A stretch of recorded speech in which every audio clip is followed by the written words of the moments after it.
बड़बोले, उलूल जुलूल बयान देने वाले और अपनी जुबान पर काबू ना पाने वाले मंत्री जी विजय शाह को लेकर के सुप्रीम कोर्ट में सुनवाई हुई है और उनकी माफी नामंजूर हो चुकी है। ललित, बिल्कुल, माफ़ी ना सिर्फ माफ़ी नामंजूर हुई है, अदालत ने जो टिप्पणियां की हैं वो बहुत ज़्यादा मार्के की हैं। हालांकि बड़े दिलचस्प बात है कि अशरफ हमारे जो सहयोगी हैं उनसे हम चर्चा कर रहे थे ब्रेकिंग न्यूज़ के फॉर्मेट में, और तभी अशरफ ने कहा था कि अदालत अपने रुख पर कायम है। यानी सुप्रीम कोर्ट ने जो पहले दिन कहा था, फटकार लगाई थी और सुनवाई से इनकार कर दिया था, इसके बाद सेकेंड जो हियरिंग थी वो टल गई थी और फिर आज ये हुई है। अदालत ने बहुत सख्त टिप्पणियां की हैं। हालांकि मैं आपको वो एक एक करके बता देता हूँ क्या क्या बड़े महत्वपूर्ण फैसले हैं। एक तो एसआईटी का गठन किया जाएगा। इसमें 3 आईपीएस होंगे। 3 आईपीएस में से एक महिला आईपीएस होंगी, और ख़ास बात ये कि वो मध्य प्रदेश से बाहर की होंगी, ताकि किसी तरह का कोई प्रभाव या दबाव वो महसूस ना करें। इसके अलावा एसआईटी गठन के लिए कहा गया है। हालांकि गिरफ्तारी पर अभी रोक लगाई गई है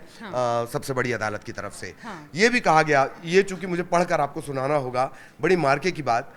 सुनवाई के दौरान शाह के जो वकील हैं उन्होंने ये दलील दी कि जो मंत्री हैं वो कई बार माफ़ी मांग चुके हैं, हर मन से वो माफ़ी मांग रहे हैं, हाथ जोड़कर वो माफ़ी मांग चुके हैं। तब अदालत ने कहा, कोर्ट ने कहा, कभी कभी माफ़ी बचने के लिए मांगी जाती है तो कभी कभी ये मगरमच्छ के आंसू जैसी होती है। आपका क्या मतलब? जिस तरह के भद्दे कमेंट उन्होंने किए वो भी बिना सोचे समझे, अब आप उनके लिए माफ़ी मांग रहे हैं। ये मैंने इसलिए पढ़कर बताया क्योंकि अदालत का मामला है, सबसे बड़ी अदालत का, तो ये सख्त टिप्पणियां दी गई हैं। कुल जमा ये बात कि मंत्री की मुश्किलें, जो हम बता रहे थे लगातार, मंत्री की मुश्किलें बढ़ी हुई हैं, और अब अदालत के इस आदेश के बाद 3 सदस्यीय एसआईटी इसकी जांच करेगी। इसमें 3 आईपीएस होंगे। बात ये भी है ललित कि माफी मांगने का अधिकार किसको होता है? माफी मांगने का अधिकार उसको होता है जो पहली दूसरी बार गलती करे, गलती हो जाए। ये तो बार बार रिपीटेशन है। आपको याद होगा 2013 के विधानसभा चुनाव थे, उससे पहले उन्होंने अभद्र टिप्पणी की थी पूर्व मुख्यमंत्री शिवराज सिंह चौहान की पत्नी को लेकर के, और उन्हें अपना मंत्री पद गंवाना भी पड़ गया था इसी चक्कर में, पर फिर भी वो बाज नहीं आए। उल जुलूल बयान देना, बड़बोले बोलना, ये कम नहीं हुआ।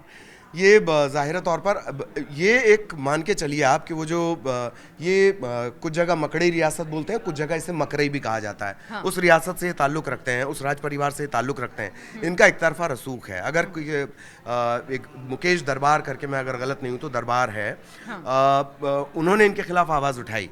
आप यकीन नहीं जानेंगे कि दरबार लगातार अदालतों के चक्कर काट काट के थक गए। उन्होंने विजय शाह से माफ़ी मांगी, लेकिन उसके बावजूद भी ये कहा जाता है कि मंत्री के दबाव में लगातार होता रहा। और सुनिए कि दरबार की बहन की सरकारी नियुक्ति हो जाती है, उस पर अपना वीटो पावर लगाकर उसकी नियुक्ति को रद्द करवा दिया जाता है। एक तरफा जिसको कहते हैं, उस तरह भोकाल जिसको कहते हैं, उस तरह का मंत्री का है।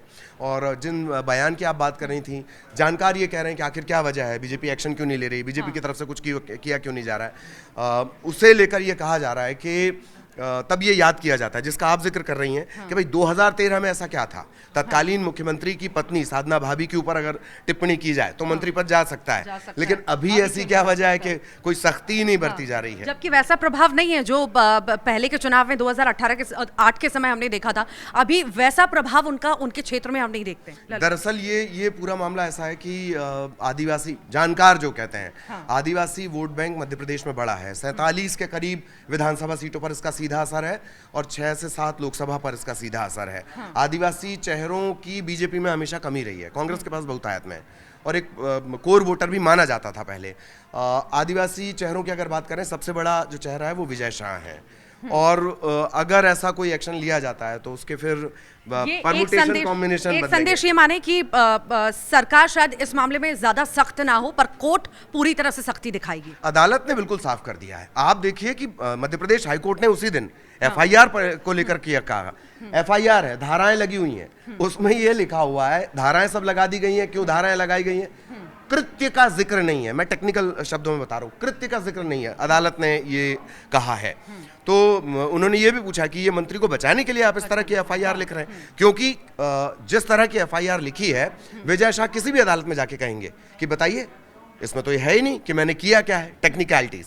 तो मध्य प्रदेश हाईकोर्ट भी बहुत सख्त है, और जो सुप्रीम कोर्ट है उसकी सख्ती तो नजर आई है। अब देखते हैं आगे इसमें क्या। एसआईटी का गठन तो हो गया, अब महत्वपूर्ण होगा देखना कि जब जांच शुरू होती है उसमें क्या कुछ सामने आता है और एक्शन क्या होता है। फिलहाल के लिए बहुत शुक्रिया।